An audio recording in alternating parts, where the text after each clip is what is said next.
Hello बच्चों, ऊपर slide में चल रहे टॉपिक्स का विस्तृत रूप से इस वीडियो में चर्चा की गई है, इसलिए आप पूरी जानकारी के लिए वीडियो को अंत तक अच्छे से देखें।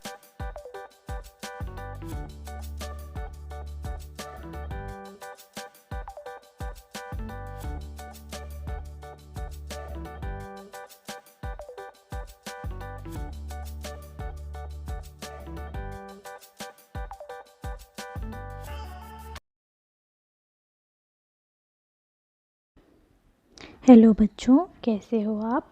आशा है आप सब बहुत अच्छे होंगे। सबसे पहले मैं आप सभी को महाशिवरात्रि की हार्दिक शुभकामनाएं देती हूँ।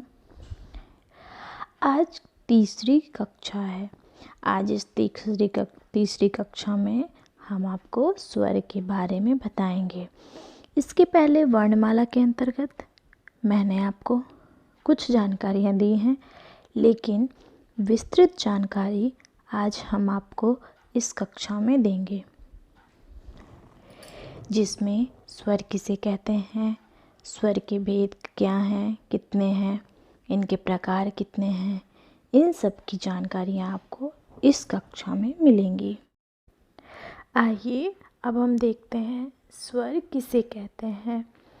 स्वर वह होता है जब हम किसी वर्ण या अक्षर का उच्चारण बिना किसी दूसरे वर्ण या अक्षर की सहायता के करते हैं तो उसे हम स्वर कहते हैं। जैसे देखिए, उदाहरण की तौर पे आ, ई, ठीक है।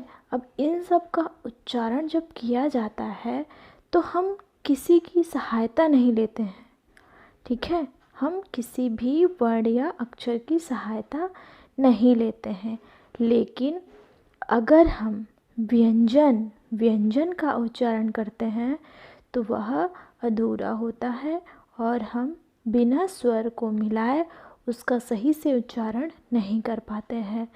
व्यंजन के बारे में अगर आपको जानकारी चाहिए तो इसके पहले वाली कक्षा में क्लास 2 में मैंने आपको इसके बारे में विस्तृत जानकारी दे दी है। आप उसमें जाकर वीडियो को चलाकर उसको देख सकते हो।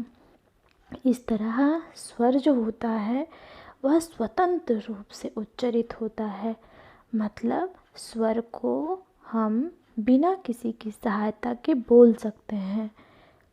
अ, ई, उ, ये सब जो स्वर हैं, यहाँ पर देखिए दिया हुआ है, ये सारे जो स्वर हैं हमें इनका उच्चारण करने के लिए किसी की सहायता की ज़रूरत नहीं है।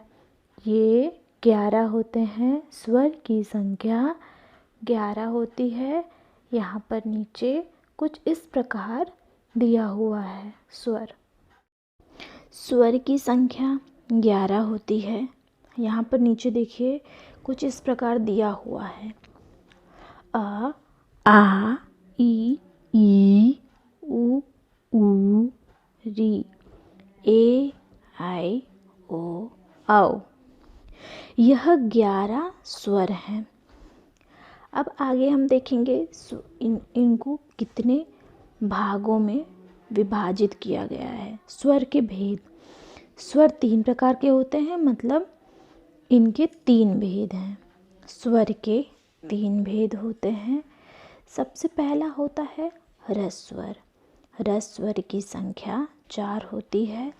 इसको मूल स्वर भी कहा जाता है। ह्रस्वर को मूल स्वर भी कहा जाता है, जिसके अंतर्गत आ, ई, उ, री आता है। ह्रस्वर के अंतर्गत आ, ई, उ, री आता है। अब ह्रस्वर किसको कहते हैं? देखिए, जिसका उच्चारण करने में बहुत कम समय लगता है। उदाहरण के तौर पर देखिए, जैसे आ में कितना समय लगा? बहुत ही कम समय में हमने आ का उच्चारण कर लिया। ई, अब ई का भी उच्चारण ऐसे ही कर लिया हमने, फटाफट आ जाता है।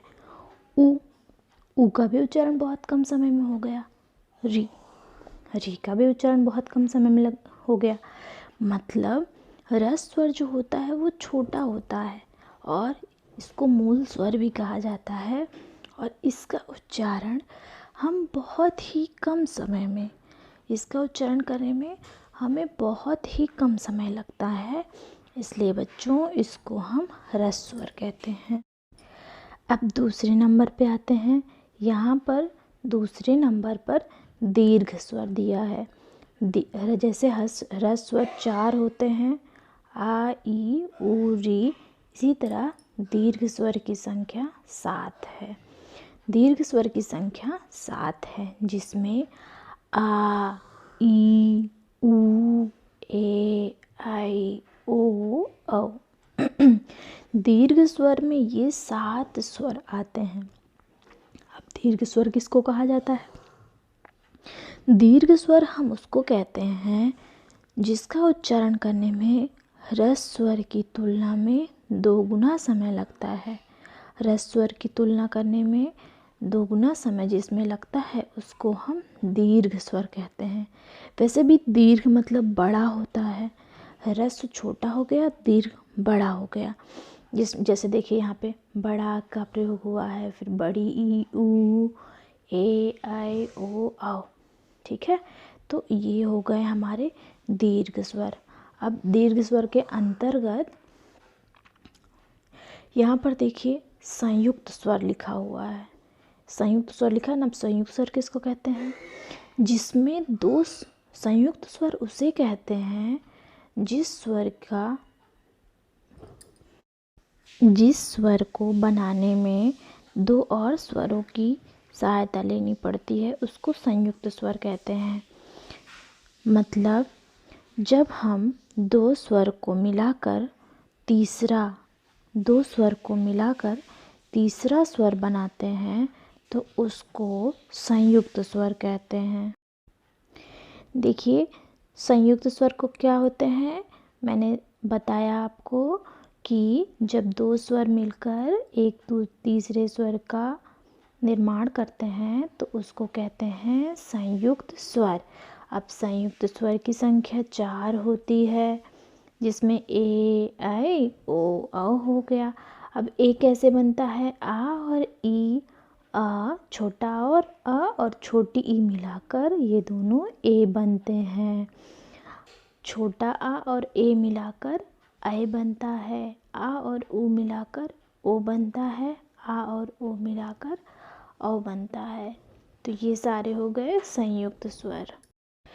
तो यहाँ पर ये 4 हो गए संयुक्त स्वर। अब यहाँ पर तीसरे नंबर पे आता है प्लुत स्वर। प्लुत स्वर क्या होता है? ह्रस्व स्वर और दीर्घ स्वर के बाद जो तीसरा स्वर आता है उसको हम कहते हैं प्लुत स्वर। अब प्लुत स्वर की परिभाषा देखिए किसको कहते हैं? ह्रस्व स्वर की तुलना में, मतलब जितना समय ह्रस्व स्वर का उच्चारण करने में लगता है उसकी तुलना में 3 गुना समय जिसमें लगता है उसको कहते हैं प्लुत स्वर। मतलब प्लुत स्वर का उच्चारण करने में हमें 3 गुना का समय लगता है और यह देर तक उच्चारित किया जाता है। प्लुत स्वर वे स्वर कहलाते हैं जिनका उच्चारण करने में 3 गुना का समय लगता है। अब इसको हम यस से दर्शाते हैं। देखिए यहाँ पर ये चिन्ह दिया हुआ है ना, इसको हम इससे दर्शाते हैं। अब प्लुत स्वर में यहाँ पर ओम, ठीक है। देखिए जैसे कि यहाँ पर देखिए आ हो गया। अभी आ किस में आता है? ह्रस्व स्वर में आता है, ठीक है।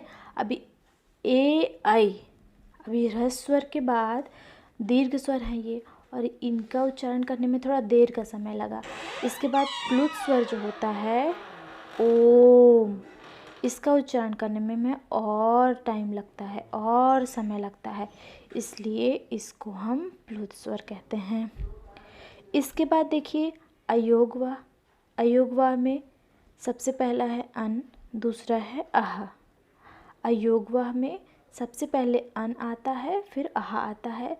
अन को अनुस्वार कहते हैं, अह को विसर्ग कहते हैं। अन अनुस्वार कहलाता है, अह विसर्ग कहलाता है। आशा करते हैं कि आपको ये सब समझ में आया होगा भली भांति। यदि आपको इसमें कोई भी परेशानी होती है तो आप कमेंट बॉक्स में लिखकर पूछ सकते हैं। अगली कक्षा में मैं आपकी समस्या का निदान अवश्य करूँगी। आप कमेंट लिखिए, वीडियो को लाइक करिए, सब्सक्राइब करिए और शेयर करिए। अगली कक्षा में फिर से मिलेंगे एक नई चीज़ को लेकर, एक नए टॉपिक को लेकर। तब तक के लिए धन्यवाद।